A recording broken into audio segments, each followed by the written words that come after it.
नमस्कार। कभी सोचा है कि हर इंसान दूसरे से इतना अलग क्यों होता है? आज हम इसी कमाल के रहस्य को समझने की कोशिश करेंगे कि आखिर वो क्या है जो हम में से हर एक को इतना खास, इतना अनूठा बनाता है। जरा अपने आसपास देखिए।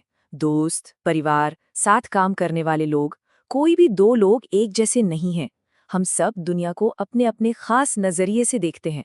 और सच कहूं तो यही बात तो जिंदगी को इतना मजेदार और रंगीन बनाती है ना? और पता है, ये सिर्फ कोई कहने सुनने वाली बात नहीं है। साइकोलॉजी में इसे बाकायदा एक नाम दिया गया है, इंडिविजुअल डिफरेंसेस या व्यक्तिगत विभिन्नताएं। और इसकी साइंटिफिक स्टडी होती है ताकि ये पता लगाया जा सके कि कौन सी चीज हमें एक दूसरे से अलग बनाती है। तो सवाल ये है कि साइकोलॉजिस्ट्स आखिर इस पहेली को सुलझाते कैसे हैं? वो किसी की पर्सनैलिटी या उसके अनोखेपन को मापते कैसे हैं? चलिए देखते हैं कि वो कौन सी तरीके अपनाते हैं। तो इंडिविजुअल डिफरेंसेस का सीधा सा मतलब है हर इंसान की अपनी अलग खूबियां और बर्ताव करने का अपना एक अलग पैटर्न। यही वो चीज है जो हमें भीड़ में भी एक अलग पहचान देती है। अब देखिए, अगर हमें किसी के गुण, मान लीजिए इंटेलिजेंस को समझना है, तो सबसे पहले उसे मापना जरूरी है। बिल्कुल वैसे ही जैसे एक डॉक्टर सेहत को जांचने के लिए टेस्ट करता है, साइकोलॉजिस्ट हमारे दिमाग के अलग अलग गुणों का मूल्यांकन करते हैं। तो वो मापते क्या क्या है?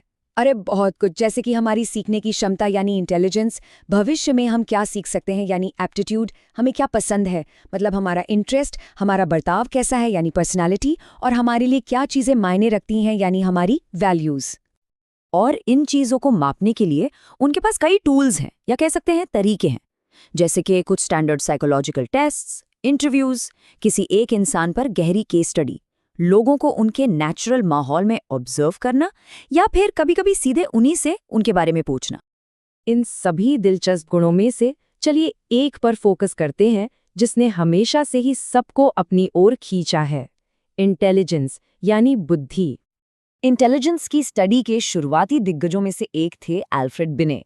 उन्होंने इसे बड़े ही सरल तरीके से समझाया था।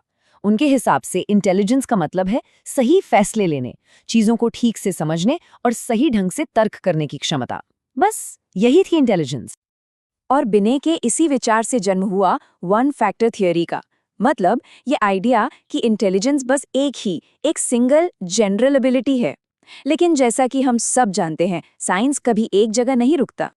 बहुत जल्द दूसरे साइकोलॉजिस्ट्स ने सोचना शुरू किया, क्या इंटेलिजेंस सच में इतनी सिंपल है?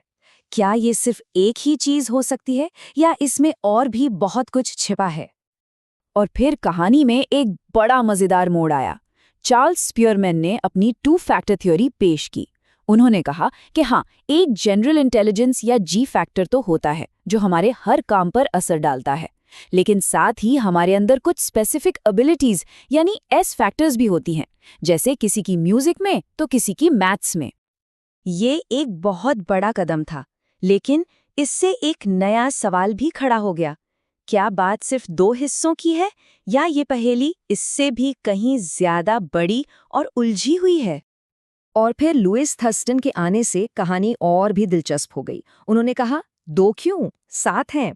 जी हाँ, उन्होंने 7 अलग अलग प्राइमरी मेंटल एबिलिटीज बताईं, जिसमें भाषा को समझना, नंबरों से खेलना और याददाश्त जैसी चीजें शामिल थीं। अब अचानक इंटेलिजेंस पहले से कहीं ज्यादा कॉम्प्लेक्स लगने लगी थी।